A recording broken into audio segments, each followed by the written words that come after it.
Welcome to Deep Look, Ultiworld's weekly radio show about the current state of Ultimate. I'm the host and the editor of Ultiworld, Charlie Eisenhood. Joining me, as always, is Ultiworld senior editor Keith Raynor, and we have a very special guest this episode. Back with us of Raleigh Phoenix and the Radiants and Ultiworld, Lindsay Soo. Lindsay, welcome back to the show. Thanks for having me, y'all. It's great to be here. We've got a fun one today. We're going to be making some bold predictions for 2022. But before we get into that, just want to take a chance here to kind of catch up on how everybody's doing. So, Keith, what's going on? It is my wife's mom's birthday. So that is the big event in the house. But I think we're actually going to probably celebrate it on the weekend. To what extent you can celebrate in this environment. So, but that's Miles is hanging out with her today. So I guess that's kind of her birthday gift. But that's the news. I can't wait to convince people that their gift from me is you take care of my child. Grandparents are a wonderful the gift thing here, sometimes. Keith. Awesome. Lindsay, how are you? I'm doing well. Enjoying the new year. Just had the tiny amount of off season and starting to ramp back up, getting ready for some tryouts that are coming up. Some tryouts, just a couple of tryouts here and there, like the World Games tryouts. I hear that there was just a little World Games training camp that went down in the Raleigh area. Can you tell us about it? Yeah, it's kind of been really cool to be in North Carolina and see how it's developed into a kind of big Frisbee hub. And now people want to come to us and try it, like get some reps in. So we had some people coming in from Chicago, from Philly, from all over the place, and played with us, with the people because we have a pretty good big group going to tryouts from North Carolina. And then we also had some local folks to come help us get reps and get some really competitive play in. And it was really awesome. I haven't really played like a lot of sevens since club nationals. So it was both really fun and really difficult. So I'm a little sore, but I'm excited for what we got coming up. All right. So we're going to kick it off with just a little mini predict here. Who was the best? Who looked the best at this training camp? I'll give you two. Nate Goff from Chicago looked really good. I mean, he's huge. Everyone's seen the clip of him jumping over the guy. Like, we all know that. But his throws were looking really, really crisp as well. So he was playing really well. And Cammy Groom, zoom, fast as ever. She was playing great. And I was, I guess, fortunate or unfortunate to have to guard and be guarded by her a lot. So just got up close and personal with how good she is. And she's got the revenge factor going on too after getting snubbed last time around. Oh yeah. Will be interesting to see how this World Games team gets put together. It's going to be a competitive year, but also they kind of botched it last time and almost screwed it up and almost didn't win gold. So, going to be fun. What they should do this year is take the team and then immediately make a team from the people that don't make it and play them right then and there. Give them their shot at their revenge as a tune-up, because that'll make you better. Having to go up against those people while they're still upset that they didn't make the team, that's going to force you to gel and fast. And if you lose, if the top team loses, they're immediately just wiped away and you take the back. I think it's fair. Yeah, you've got iron sharpens iron. Well, I'm getting ready to go on vacation, so I'm looking forward to that. But not missing a show. I'll be back next week for the show. But it's busy times in disc golf, folks. Let me tell you what. It is a wild universe. People getting multi-million-dollar contracts on the reg right now.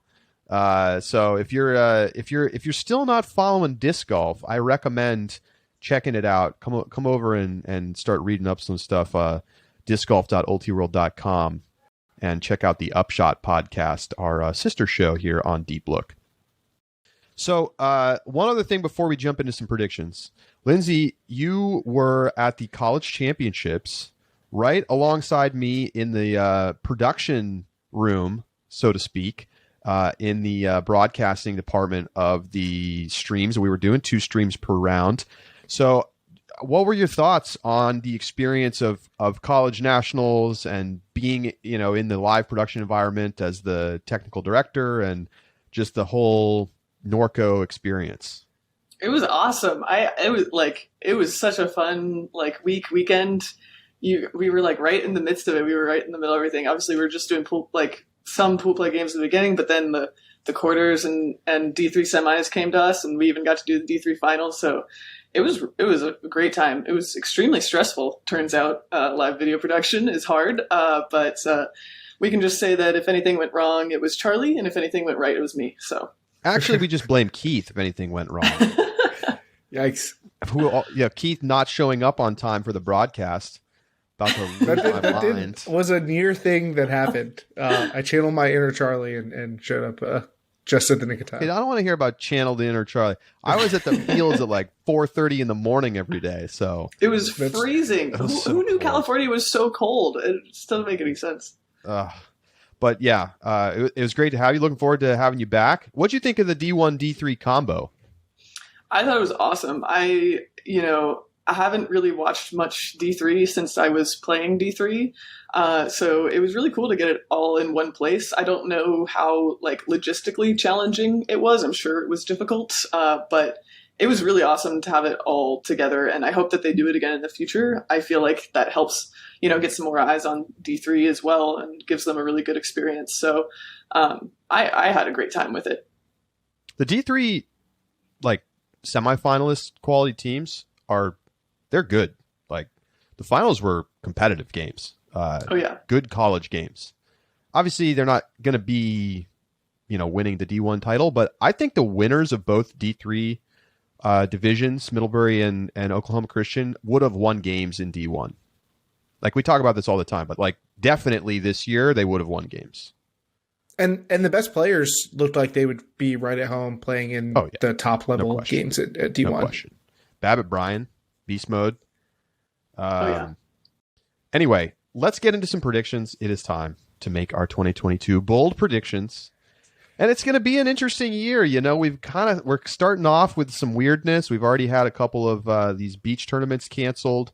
And we're what's going to happen with college tournaments to start the year? And our college is going to let students be traveling. I think there's going to be a mishmash of things. I think we're probably going to see some colleges not allowing folks to travel. Hopefully we don't see a lot of event cancellations, but we will see. But we're likely to have what is back to essentially a normal year where we have the standard start times for everything, right? College season running in its normal time, Memorial Day tournament for the championships, the AUDL, PUL, WL seasons all starting in the spring and finishing up in the summer, club season, standard stuff, obviously a million WIF-DIF tournaments. So it's kind of back to full strength. We cross our fingers. So we're going to have some predicts. Who wants? Lindsay, you're the guest of honor here today on the show. What you got for us? You say normal year. I say a packed year. I feel like we got more than ever. With the start of the WL and everything, and road games and beach and everything. So, this maybe isn't a prediction as much as a manifestation, but I am manifesting that we are not going to have any COVID canceled tournaments this year. So yeah, I'm with you on that. Wow. Zero COVID cancellations. Yeah. After what's already been canceled. Right. Well, that's in the past. Additional. We're predicting the future here. I like it. Yeah. I hope you're right. Yeah. Let's see. Where should we start? I will start with the club division, looking out a little bit. And I'm going to say that we're going to have another year of no repeat champions. Oh, right, because that happened this year. From 2019 to now, no repeats. So you're saying it's going to happen again? I think it's going to happen again. I think it's getting harder and harder to repeat in the club division.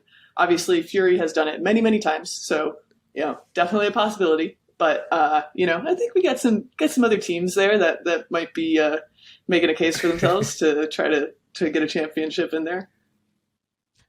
Yeah, picking against Fury and Ring. I feel like BFG obviously had a great year, but I feel like their position's a little less secure given their history. Although maybe I should say that about Ring, but I think everybody's projecting Ring well forward.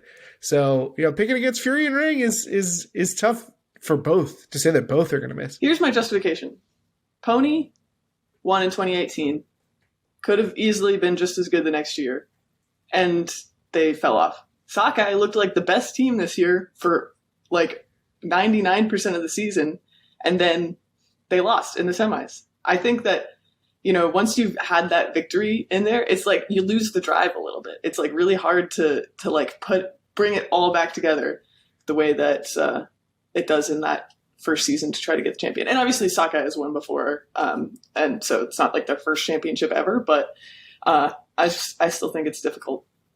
Well, it hasn't happened. We haven't had repeat champions in the men's division for 10 years. So that's the trend there. Obviously, more so we've had repeats in the women's division, but it's never been more competitive. And we may talk more a little bit later about some teams returning and what that could mean. Keith, you got something? You want to stay in club? Let's stay in the same area because I have a club pick too. I thought about like Sockeye bounces back and like finishes off what they started last year. Like I thought about they have a dominant year with a new class coming in. That's on my potential list that didn't make it, but I'm going to go with this one. Both Ring and Phoenix reach and lose in the club national final. So kind of the reverse of what we just saw for like UNC, which I think we all feel are pretty connected to those two club programs, but both are two of the best teams, reach the final, which I think would be a pretty proud accomplishment for both sides, but neither is able to win. A little parlay, Charlie. That's what makes it bold, is parlay and the results together. The combo. So reach the final but lose. Yeah, I mean, what do you think about that, Lindsay? I definitely think that we can reach the final, at least on the Phoenix side of things. And I definitely think that Ring's past their lose in devastating fashion in the semis, so I think that's pretty reasonable now they're going to lose well. in devastating fashion. Oh yeah, that feels like a jinx. For someone write this down, Saul, you're probably watching. Like, yeah. I think like you say it on this program, like it's club nationals is the hardest tournament to win, so like it's hard to count any chickens in that department. So, and I've never made it to a club national final before. So like even making it to a club national final would be a huge accomplishment for me personally. And I think for the team. So I think that's a fair prediction. Well, it's like we're playing Uno right now. I'm not going to stay in club, but I am going to stay in North Carolina and give you this take. UNC Pleiades 2022 will go down as the best college women's team of all time. We're talking crushing defeats. And I think let's just go ahead and put it out there right now. They go undefeated, which basically puts them 2 calendar years because they didn't lose a game in 2021. So 2 calendar years where they don't lose a game. And, whether you want to call it 21-22 or you want to say this specific team, but we're talking about best college women's team of all time.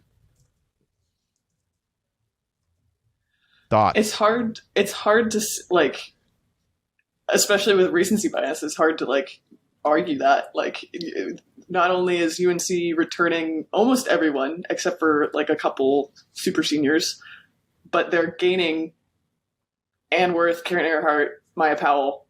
So like that, I mean, that's huge for them.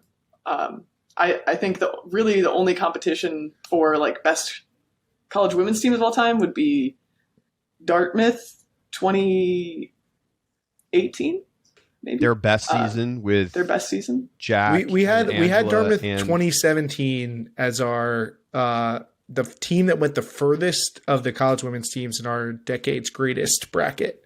I gotta say, I think Dartmouth 2017 lost. They lost in the semifinals of that bracket. I think that the 2018 was better, and yeah, I think that they had some stumbles in 2017 in the regular season, even though they won the fun. We're splitting hairs here at this point, I guess. It's mostly the same people, but it's fair. Here's the difference, though. I think Jack Verju may be better than any individual player on UNC is currently, maybe. Certainly like one of the greatest college players ever to play the game. But that Dartmouth team did not have any depth. I mean, they had like 5 or 6 really, really good players. And then like, you know, they kind of filled in the gaps at that point. But, you know, the production of that team was driven by 3 players. UNC goes, 15 deep probably with like high quality contributors on the college level. I mean, you know, obviously at some point you start to get down to people where it's like, you know, you're probably not playing in the final. But that's every team's like that. I just think that Dartmouth was heavily reliant on, you know, 2 to 3 really, really, really tremendous players. Whereas I think UNC has those players, but also another 5 to 10 players. I would definitely be curious to see the matchup between the two. I think, you know, it's going to depend how UNC integrates these pieces, how healthy Ann Worth is. But what's the odds for the field against UNC to win a title? Oh, I think it's like field plus like 500. Which it's wild to get the field plus, but it feels like that's where we're at. I think it's under plus 500. I think that's ambitious, but I mean, Keith, if I give you plus 300 right now, do you take it? Plus 300 on the field?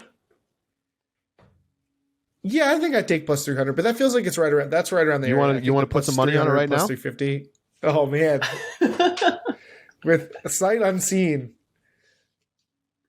I got to think about it because I got to think. Let's come back to the end of the show. All right. I'll ruminate on it. All right. What? Either of you have any college takes? I have one, and this is going bold. We said bold, so here we go. Georgia semifinals, both divisions. Wow.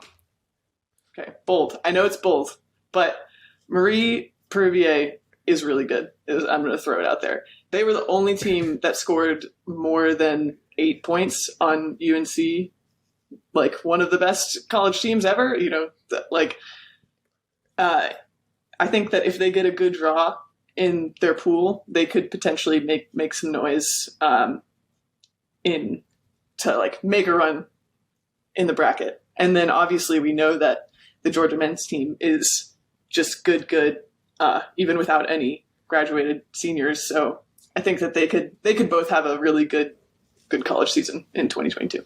What do you make of the fact that Georgia lost 15-10 to Davis?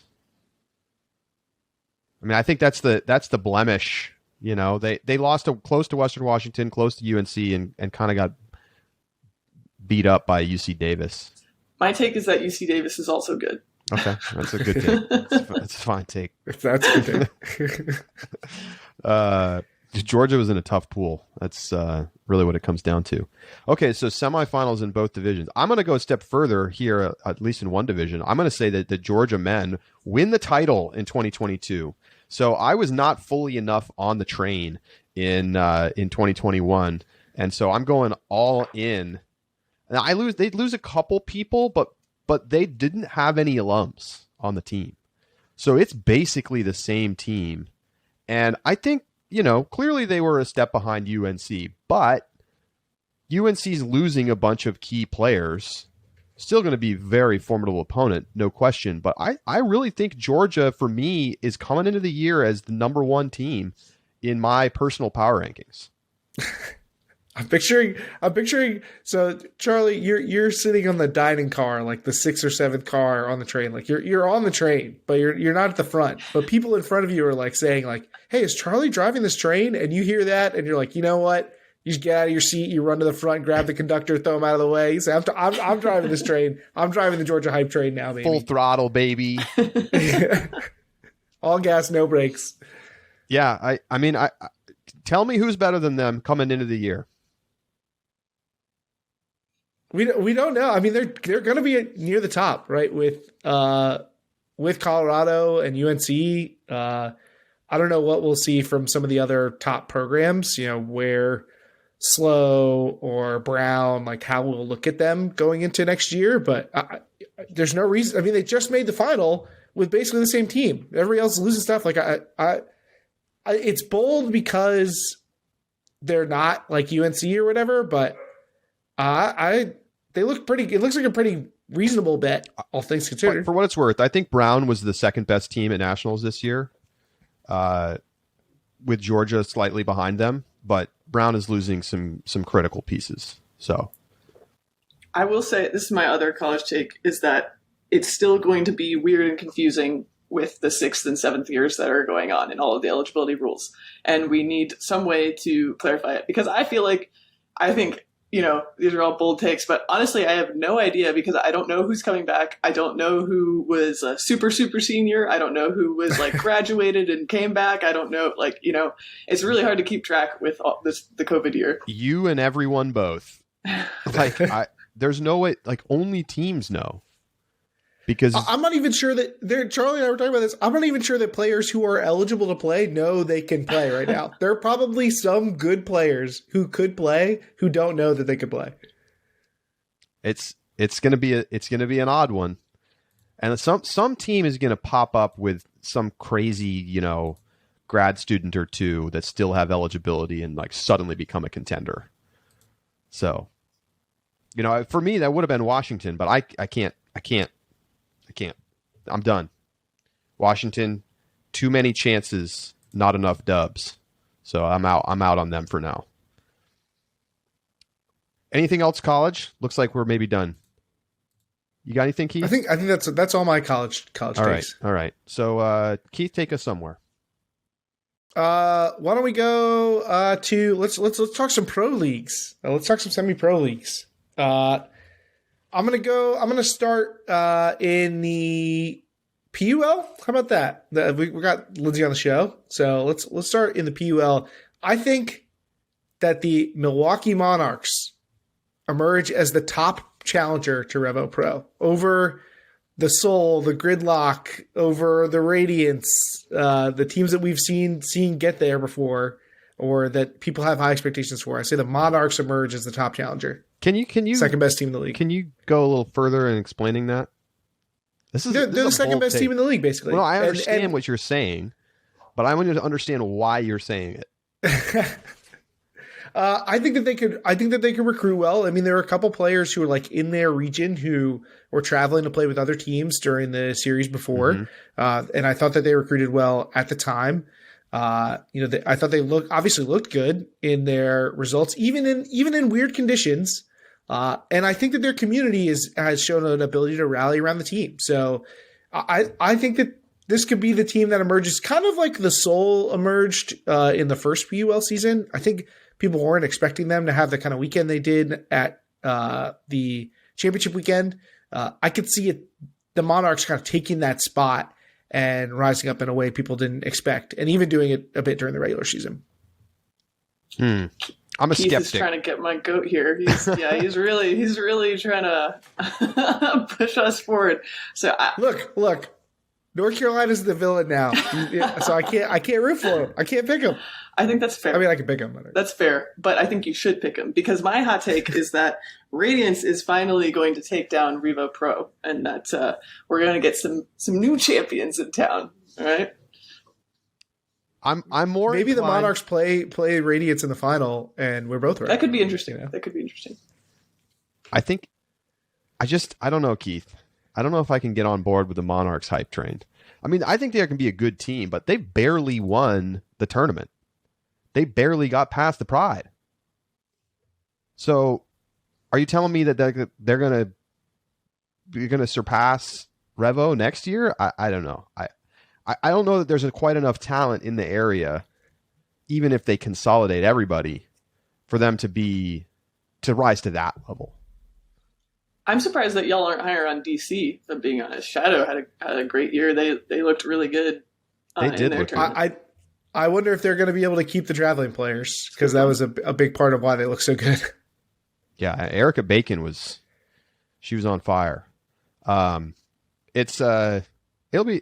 I don't know. I guess I don't really have a bold prediction here. I kind of think that Revo is still the team to beat. But I look forward to these spicy takes happening. My pro take is this one. I'm running it back. I whiffed in 2021, but I'm giving myself a pass because of the weirdness of the COVID situation this year.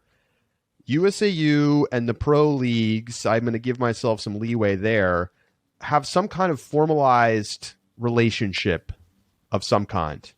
Like, we're to the point where I feel like rank and file, everyday players are starting to get annoyed by the lack of, communication and cooperation with scheduling and things of the sort between USAU and the pro leagues. And with it now basically coming in, most significant communities having some kind of pro presence in one of the leagues, I feel like this is going to become an increasingly important issue. Now, it seems like it's probably a bigger deal for the AUDL because of more season crossover between pro and club. I don't know that I'm going to go so far as to say that the AUDL is the first league to have some kind of formal relationship with USAU, but I think this is the year where we start to actually see some movement on this front after many years of frosty relationships. I'm hopeful. I think this is what I said last year. Like, I hope that this comes to pass. I think there are a lot of people who are engaged with the community who are kind of hoping to see this. Now, I do think you could see it in a couple different ways, whether it's like you talked about some sort of scheduling arrangements, which might be more informal, involve some conversations, but would be a little more informal.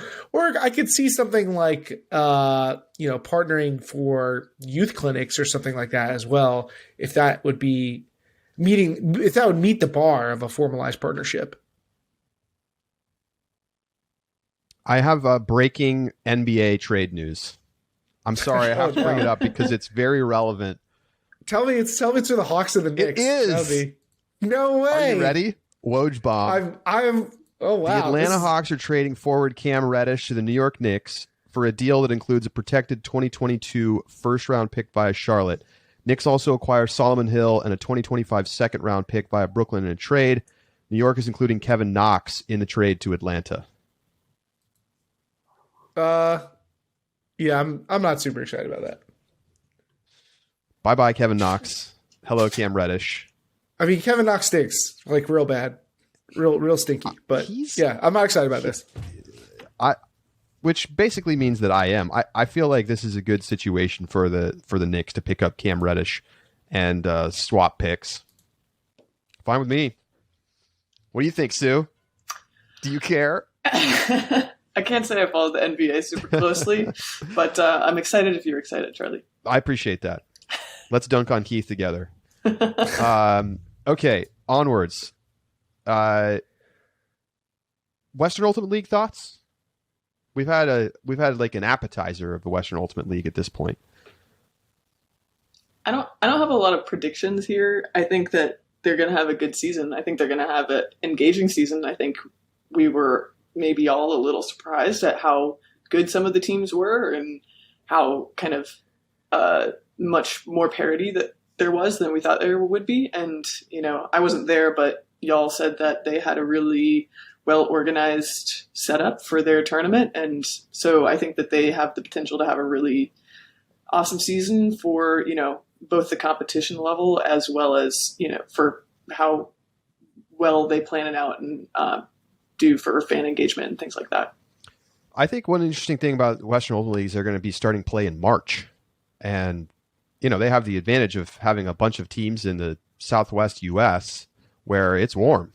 So you can have games in March and it not be freezing cold. So that's going to give them some room on the calendar that will allow people to pay attention. Let's see. Do I have a hot take on who's going to win the league? I'm going with the Oregon Onyx. That is scorching. Brand new. Oregon from you don't see that very often. The brand new team from the grave. Wins the title. What was the other team? Oh, Swifts. The Swifts, yes. The Swifts were buried. I'm mostly curious. Onyx. I'm mostly curious about the structure that the Western Ultimate League will use. But I think it's interesting you point out like fan engagement and stuff, Lindsay. I mean, it was interesting to see Western Ultimate League trying to be creative in the ways that they interacted with fans during their mini tournament. So I am hopeful that they'll continue to try and be creative in their approach. We love the branding. But I'm very curious about what the formatting of the actual league competition looks like, especially bringing in a new team. But how do they handle travel? Like, how many games are they actually going to get in? What's the playoff qualification format? Like, what's the playoff actually look like? Is it going to be kind of similar to what we see in other leagues with the championship weekend, kind of like a mini tournament sort of thing, for cost saving reasons, or will they try a different format altogether? I'm interested to see what ways they go at it, because they don't seem afraid to be a little bit bold. Keith, you got any other pro league takes? All right, I'm going to go on a limb with this one. So I'm going to say that Boston Glory have a breakout season in AUDL. I think everyone was a bit early on them last year, but it was good for them to take their lumps, to have that learning season. And now they have their feet underneath them. They're going to have a better chance to recruit. And we're going to see the talent pop off a little bit, and they become one of the best teams in their division and make the postseason. So they're going to make the playoffs. You taking them to get out of the East? No, I think the postseason is as far as I can go with that. Now they got to take their postseason lumps before they can ascend. Great offense last year, not a very good defense. I'm just curious to see where the growth can come from. Is it going to be because they get better players, Keith, or is it going to be because they've learned the league now?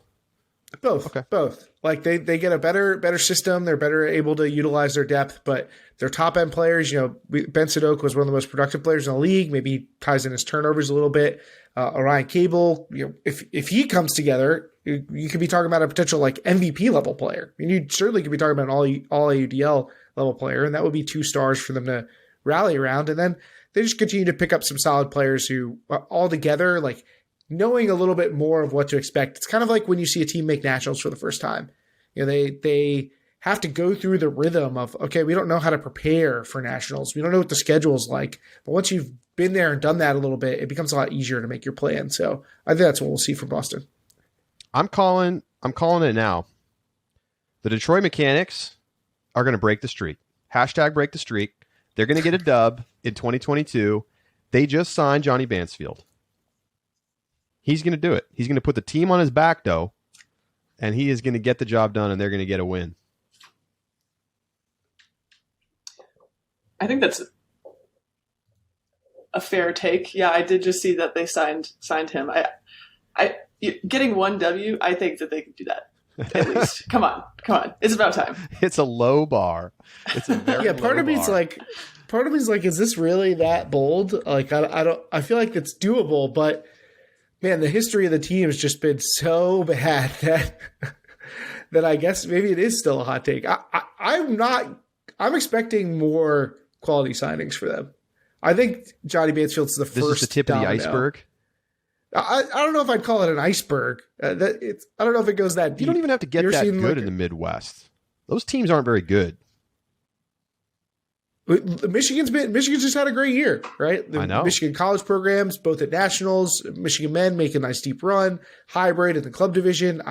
It's been an up time for Michigan, so I think there's probably a community rallying, and I would not be surprised to see some more interesting names joining the team, and maybe Johnny Bansfield lures a friend in from out of town or two.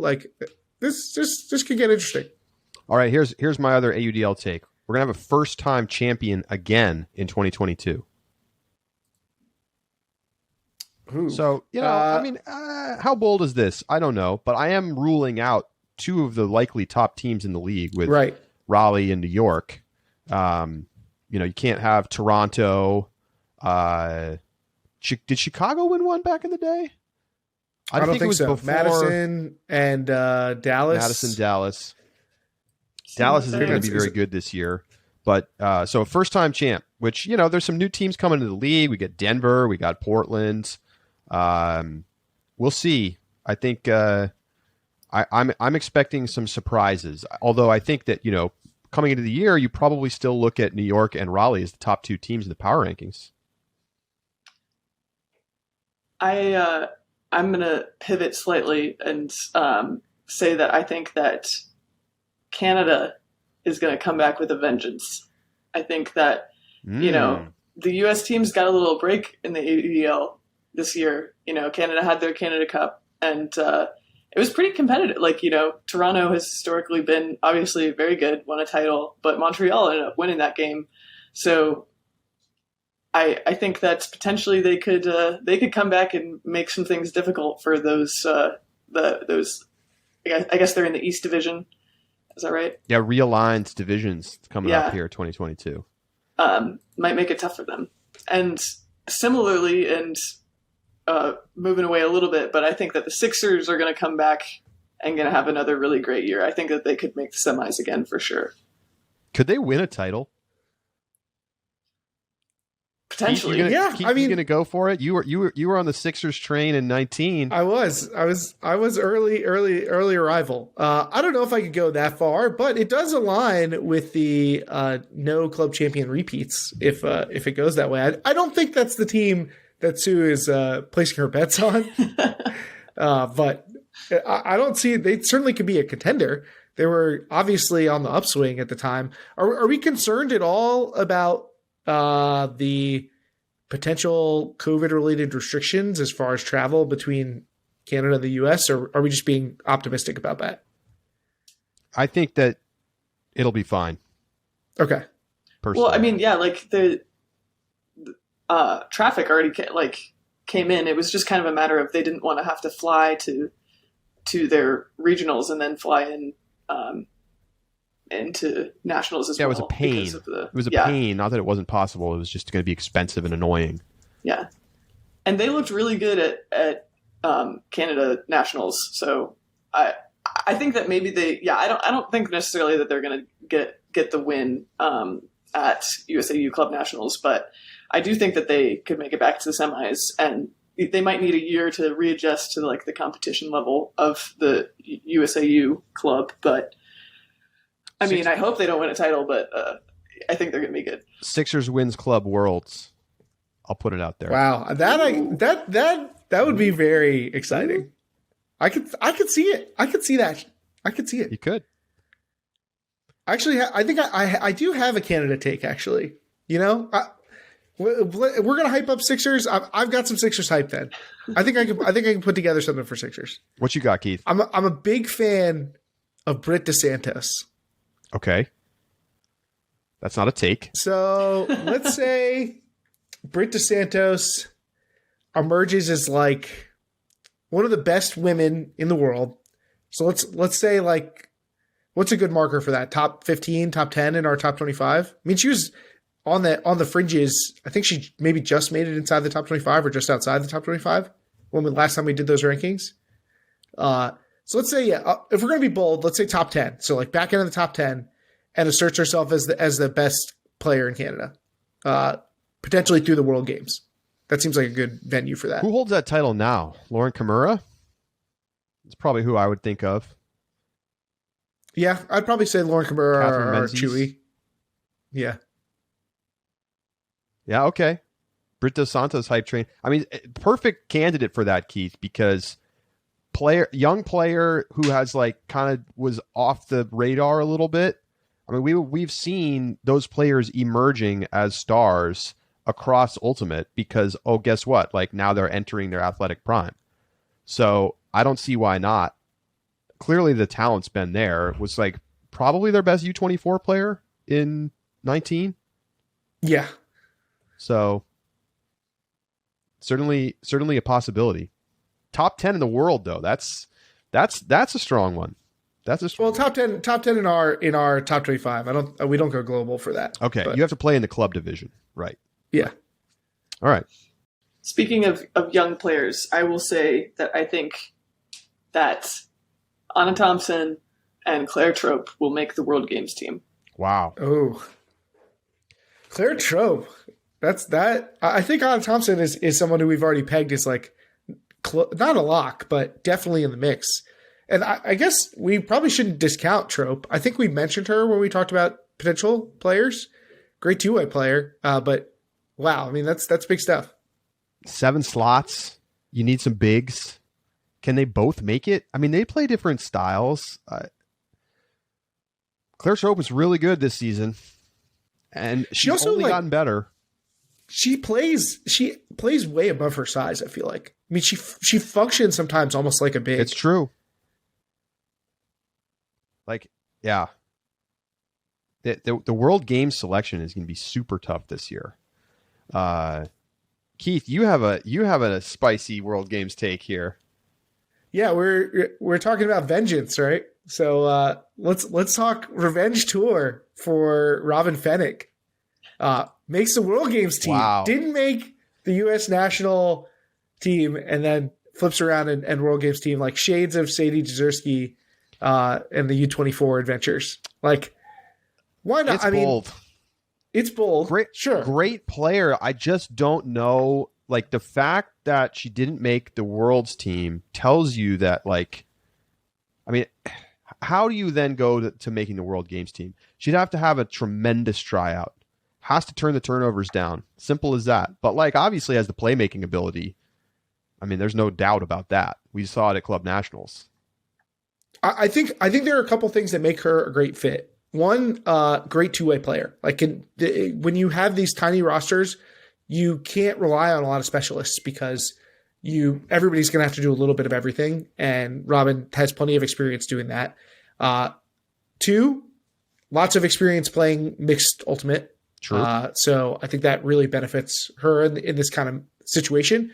And three, has had some experience playing abroad against some of the cores of the teams that she's going to play against. So maybe that even aids her in being a valuable asset strategically, from like having a sense of who these players are and what their play styles look like. Those are things that could aid the team in trying to reach that gold medal again. Am I ready to give this bold prediction? This might be too bold. My bold prediction is that you do give this bold prediction. Coming off of this club season, I am tempted to say that Dylan Freechild does not make the World Games team. Wow, that is bold. I don't know what my level of confidence in that prediction is, but like, it would take a redoubled effort from Freechild to be like, hey, I really want to get ready and compete hard. And I have no idea if that's happening or not, but he was just a little tapped out this season. And, you only get a couple months from then to the tryouts. And like, I don't think you get into World Games teams based just on like your reputation from the past. And we're talking about somebody who was clearly the best player in 2019. So it's not that he doesn't have the capacity, but it's just like that focus thing.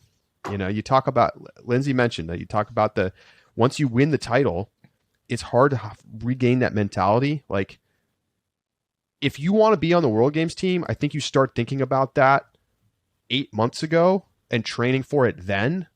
And I don't think we saw Dylan with his head fully in the game of trying to compete at the highest possible level of his game.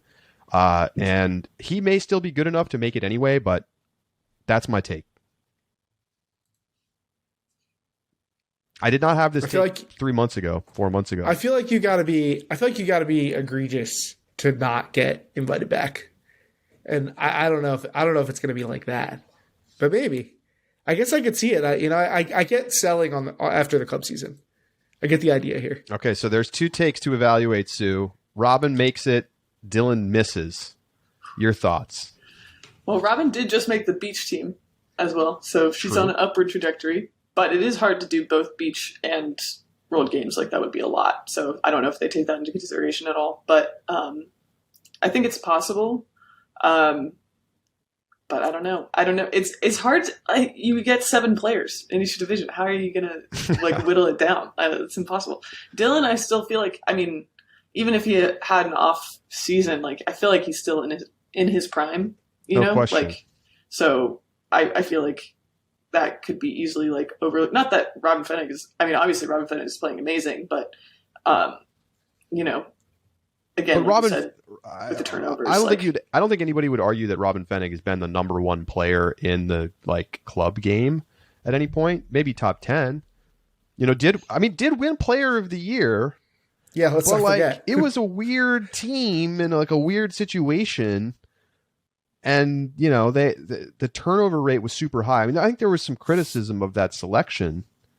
I think that Robin is has at her peak is good enough to make the World Games team. Whether she can like maintain that like all the time, like in order to make the team, is the question. And so she might be training right now to like get into that mindset and like be ready to go, but also maybe not. It's just like, it's kind of hard to say.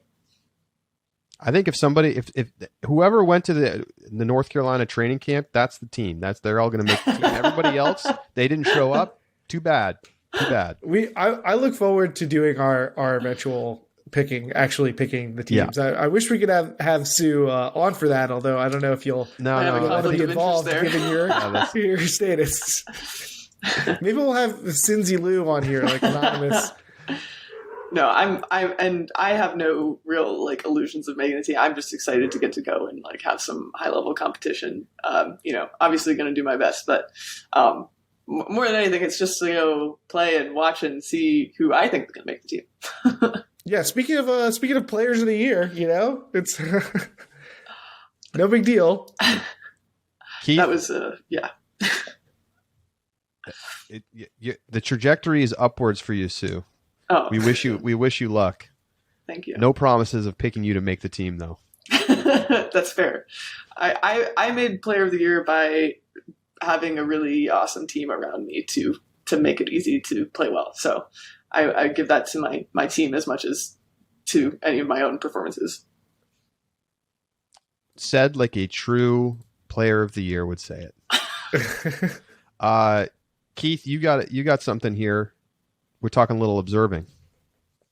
All right, so this is been long sought after. I feel like on this show, in our Discord, on social media. I'm going with that the card system finally starts to move towards some sort of reform. Whether it's redefining what yellows and blues mean, whether it's re-emphasizing what they need to be given out for. I think redefining those cards might be more useful, might be the direction to go. But I don't know that given the speed at which things happen with USA Ultimate, I don't know I see this process fully completing necessarily in 2022. But I do think we're going to finally start to see the wheels turning on making that change. I thought about doing like, we're going to start to see the community turn on the 10-second stall and be like, look, it's time to move to change to 7 seconds. I don't know if I can go that aggressive though. That is a big change for USA Ultimate. Look at these rule changes that we get. It's the weakest, slowest, most glacial pace of change possible. Yet there are still glaring issues. How do we come through 2021 and it's like, we're watching AUDL games, and then we get to the club season, and it's like the slowest pace of play of all time. I'm picturing them going like the stall count is it's no longer the T and 10, it's the E and 9. That's where the stall is. 9. Like imagine how people would try to pronounce it. 9.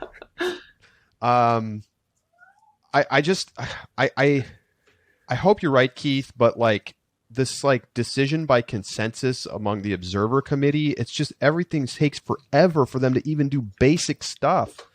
Lindsay, as a player, do you feel like the card system is consistent and coherent right now? No, definitely not.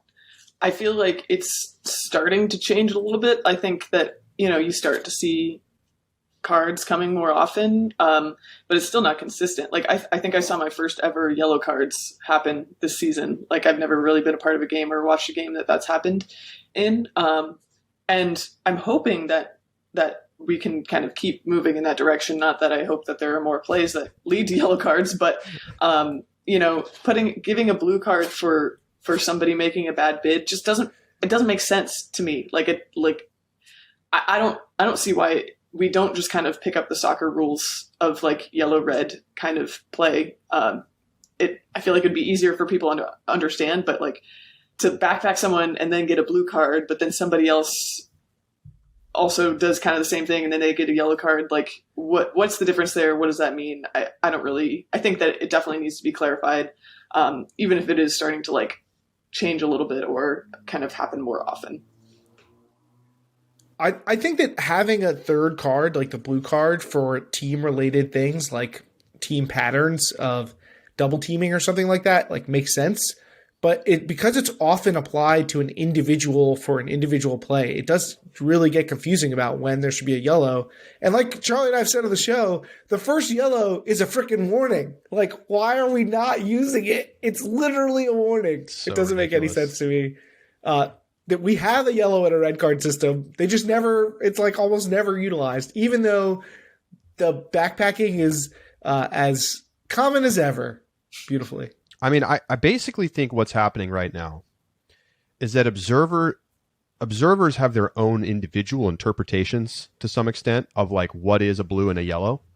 And there is not consistency because there's no guidance. Now, I'm sure that within the observer community, they're talking about this stuff and they're looking at tape and they're doing these things, but it's not being made public. So there's not like a sense of, there's no like accountability to how this stuff is happening.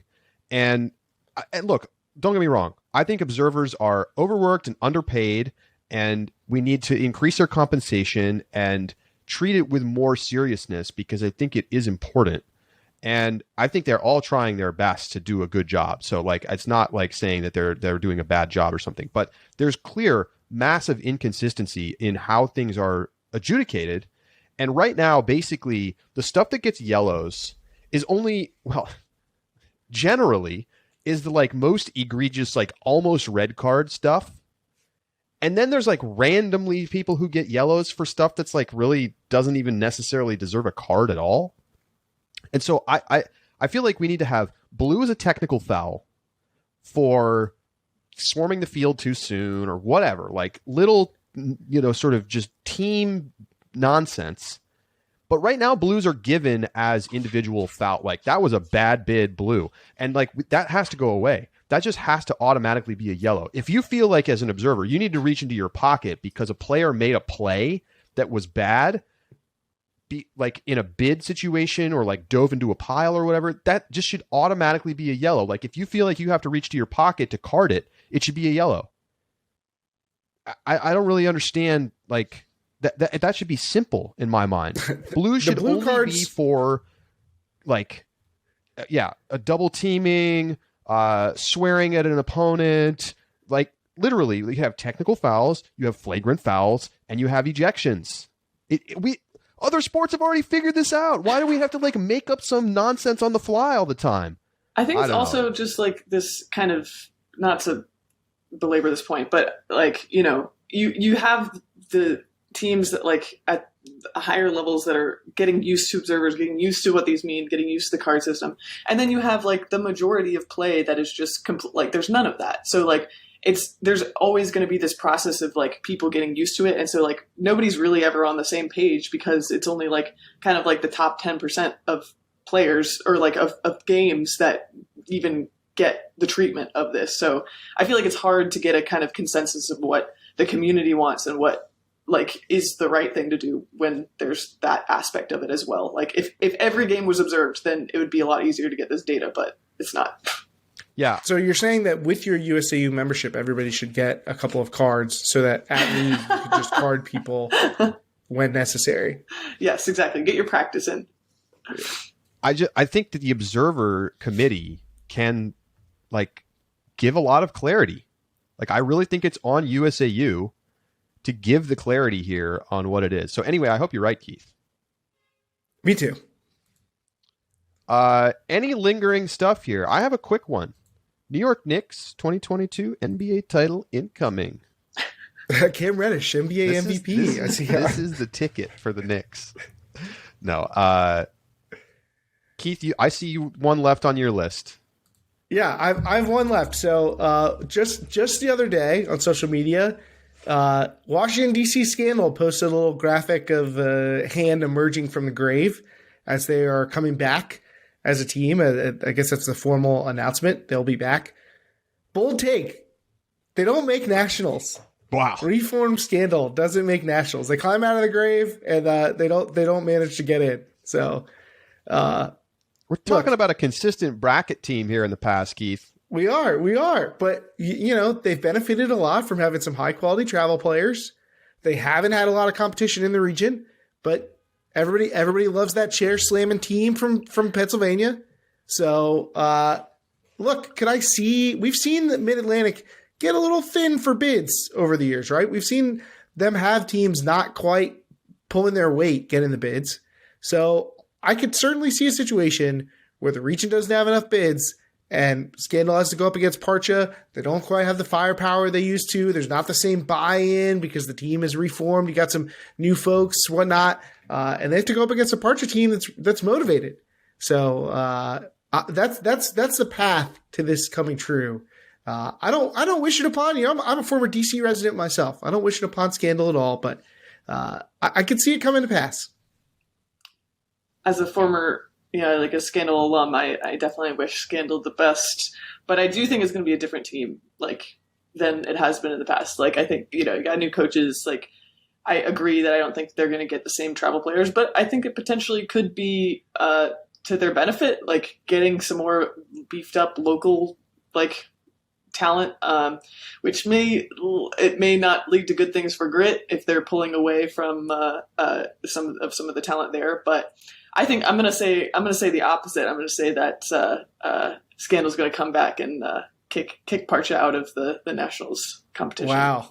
We're conflicting here. I mean, how about some other factors? The core players people associate with Scandal, getting a little bit older. Maybe they want to play with Space Heater. Maybe Space Heater keeps recruiting. Rally keeps recruiting. Maybe Grit doesn't fold.